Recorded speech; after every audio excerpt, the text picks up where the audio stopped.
जी भर तोला रंग लगा हूँ, माया के गीत गाहूँ, अरे आजा मोर संग माया वाली, तोला दिल में बसा हूँ। जी भर तोला रंग लगा हूँ, माया के गीत गाहूँ, तोरे संग होली खेलो हूँ, दुनिया ला भुला हूँ।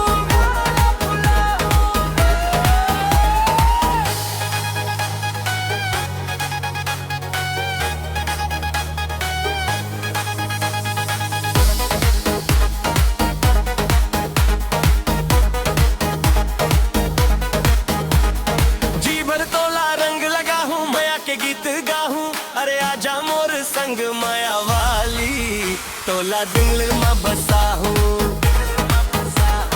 जी भर तोला रंग लगा हूँ, माया के गीत गाहूँ, तोरे संग होली खेलहूँ, दुनिया ला भुला हूँ।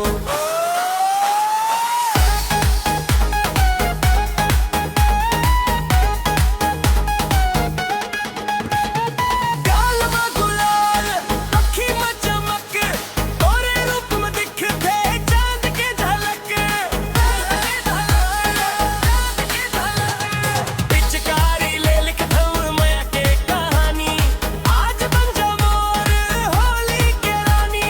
रंग बरसे मन हर से नाचे ये जवानी, तोरे संग बीते मोर हर एक कहानी। जी भर तोला रंग लगा हूँ, माया के गीत गाहूँ, अरे आजा मोर संग माया वाली, तोला दिल में बसा हूँ।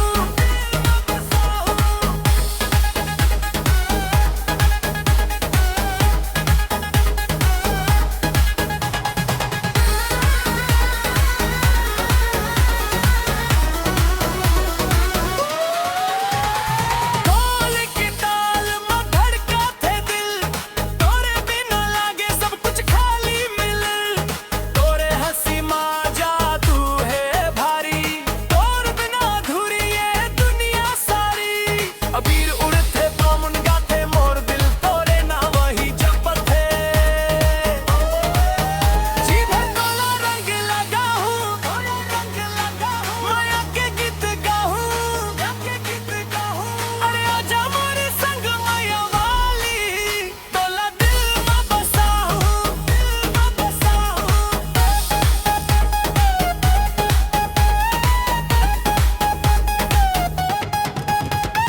रंग के बहार, माया के त्योहार, तोरे संग सज के मोर संसार।